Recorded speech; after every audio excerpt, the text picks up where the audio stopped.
driver interviews, pit action, industry news. We're bringing you everything that fuels the adrenaline-pumping world of dirt track racing. Buckle up now. You're sitting with the Slimy Bastards. Take it away, Jason.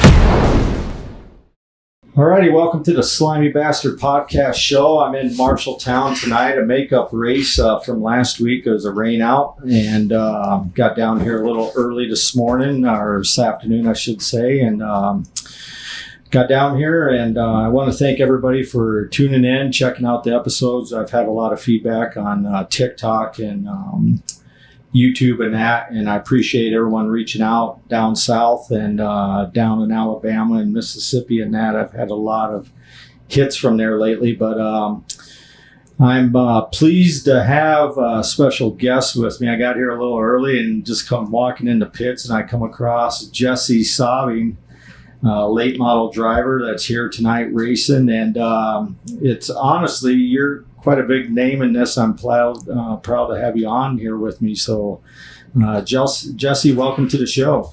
Thanks. Yeah, thanks for stopping over. Yeah, I mean, we've been running the late model a lot this year, but also play in the stock car and modified a little bit as well. Now, where do you live at? Malvern, Iowa. 20 minutes from Omaha, Nebraska, basically. Okay. Easy. So you go all over then? Is that what you're doing? Yeah, I mean, like this Malvern Bank series, it's probably usually 250 miles or less from the house. I mean, it's pretty good local-ish touring series. Sure. Now, you got the late model up here tonight. Have you been doing a lot of that this year? Yeah, we ran with the series all year last year, too. We won the championship with the West Series last year, and we're in the top 3 in the points for this year right now. So. Sure.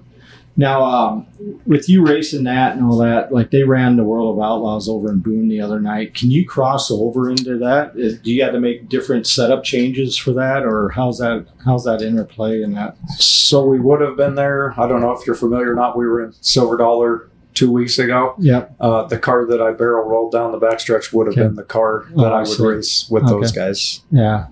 Now, you've been all over everywhere racing, correct? Yes. What would you say, like, I had a couple guys on here last week with the Salute to Veterans tour, and that one of them was from down in Arkansas, and I always find this interesting of guys that come back here to Iowa to race that's from different states like California, Wyoming, Colorado. But what would you say, everywhere you race, what's one of the top tracks that you love to go to, that you love racing at? The one that's not there anymore, I-80 Speedway. Okay. But it's 45 minutes from my house. So probably a second closest would be... I couldn't even pick one, I guess. Is that even going? I mean, I know it's closed down, but is it still there? There's nothing there. Like it's grandstands are gone, jersey barriers around the track are gone. Really? Yeah, new owner that bought it for not track use. Okay, so are they planning on building something there then, or? Yeah. I don't know for definitive 100%, but it's something to do with salvage, used cars, stuff like that. Yeah, I mean, it was a great facility, but it was for sale for a while, and somebody had the opportunity to buy it as a track, but nobody did. So yeah. Now, going back to racing and that, and what you've been through, and then the different classes that you raced, what's one highlight that you would say that stands out that you're like, holy shit, I won this, or this was a defining moment in my career that I don't know. We've won a lot of fun, big events like Harris Clash kind of stuff. Yeah. I've wanted to do in the desert before, so I mean that's always awesome. That was a big stage at one point.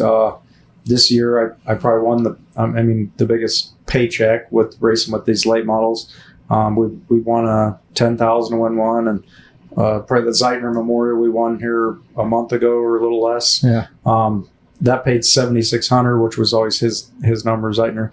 But they added lap money too, and we led a ton of laps. So I mean that check was up over 10 grand. So yeah. Those were always helpful, and they stay memorable because of the paycheck too. Yeah. So. And it always helps out for when you're out on the road and that of. Right. Yeah. Repairs. And I mean, it costs a lot of money to go up and down the road these days, which it's always cost a racer everything he's got to race. So it's no different now than 20 years ago. Sure. So everyone cries about it, but it doesn't change. If you want to race, you're going to race. Yeah. Now, when you're not racing and you're just out doing whatever, what's some of the things you're out doing? And yeah, I mean, I got 3 kids. We got a 3-year-old, a 6-year-old, a 15-year-old, and my wife. My wife's a nurse.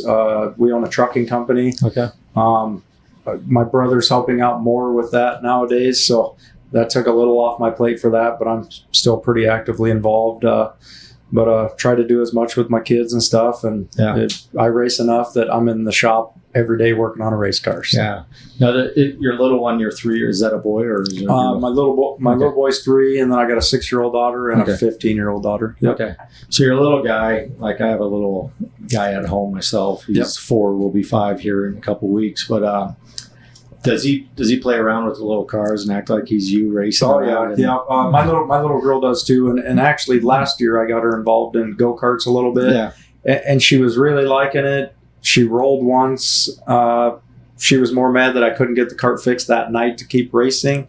And she raced after that. And then, we talked about getting a new cart. Sure. So I got her a new cart. Now she doesn't want nothing to do with it. So I don't know. Maybe the little boy will want something to do with it. I just find it interesting, of like Maverick, my little guy. He has all his cars. Like even when I left today, he had them all lined up, and this was so and so, this Tanner Black and Braxton Yeager and all them. But I think it's just funnier than hell watching them of how they interpretate, or that's the word I'm looking for. But other than that, you follow any sports or are you into any of that? My wife's a big football fan, so when I got to spend time with her and there's football on, that's what we'll watch. But no, I mean, I'm racing, and I like to raise a ride, so we go out in the desert, Arizona, and go up to the Black Hills and raise a ride, and just.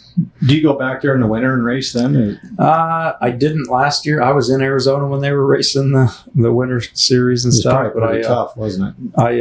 I had just as much fun riding my razors in the mountains. So are you going to do that this year then, or? I'll be down there razor riding. I'll decide if I'm going to take a car down there or not. I've got a pretty good group of guys that got houses and shops. So I mean, there's connections that I could do both. Right. I could razor ride and race, but we'll just see how it goes. Yeah. What's one race that you want to go out and that you want to conquer before you hang all this up? And all of them. I don't really have one on my bucket list. It's like, man, I'd really like to win that. Just all of them. I want to win every race I go to. And sometimes it works out, sometimes it doesn't. As long as I'm competitive and not in the way, I'll keep racing a while. Yep. Now, other than that, when you roll into a track like tonight here, and you're getting stuff set up and all that, and you look across, is there any guys that you think, holy shit, I'm racing some of these guys that you kind of looked up to? Like, what's some of the guys that you looked up to that you wanted to get into this? And actually, when I got into dirt racing, I'd never even been to a dirt track. Just a guy in my local town. I knew he raced it because he owned a restaurant, and I seen pictures on the wall. And at that time, I was racing 4-wheelers. I never even heard of dirt track or whatever. So, I didn't really have anybody like, oh, cool, I know that guy's racing. Yeah. And then like the series, I mean, there's a lot of guys on our series that are really good. So just to say one of them pulls in the pits, I mean, we know who's going to be at the track, and and usually it's the top 5 to 8 are a lot of the same guys a lot. Yeah. I mean, different track conditions will pull a few different guys up there, but it's there's the top guys are usually always at the top. Yeah. So. Now, are you going to be in Algona tomorrow night? That's the plan. Yeah. Okay. I mean, primarily we run the West Series. Yeah. We come to support Daryl. Last week didn't look good, and shame on us. We didn't drive over. Plenty of people were here. I'm glad they were here. Yeah. But it just didn't look feasible for us last week. And this week we could come here and then go on to Algona. We primarily run the West. But like my late model, I mean, I raced the Mount Verbank Series, and Jay Burdick at the Mount Verbank owns my late model that I drive. So we support as much of the Malvern Bank as we can. Sure. Now have you raced Algona before? Yeah, I know we were there last year and maybe the year before, but I think Bill Layton won last year. I think we were runner up last year. Yeah. Because it's not like here. It's pretty flat, paperclip-ish. kind of middle to bottom range. You know, like here you can go up and rip the lip if there's something to grab a hold of. Sure. It just the couple times we've been to Algona, I just remember it's kind of middle to bottom kind of racing. It's going to be interesting. I'm going to be there tomorrow night as well. It's going to be interesting of watching that on there. I've never seen the late models on there. Yeah. But I'm curious to see how that plays out. Just because hopefully that track is. Hopefully it's racy, and we can move around a little bit and put on a good show. Now, what's the farthest race? You said you've been out to the Dueling Desert. You've been to Arizona racing and that. What's one of the farthest tracks that you've traveled to? Probably Yuma, going down to Yuma. I got my first modified wins in 2013 at Yuma. They had the winter deal there. Yep. We had a really good first weekend out there. So. Sure.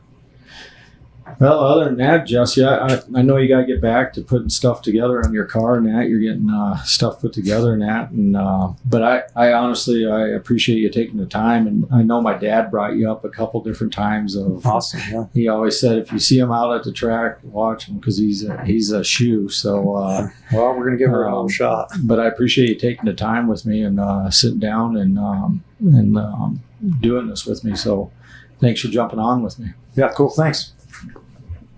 Pit Stop Motorsports, Dirt Tracks Racing, largest inventory trackside parts service. We keep racers on the track, located in Rock Springs, Wyoming, and coming to a track near you. Check us out on Facebook at Pit Stop Motorsports. And tell Slade Pitt the slimy bastards sent you.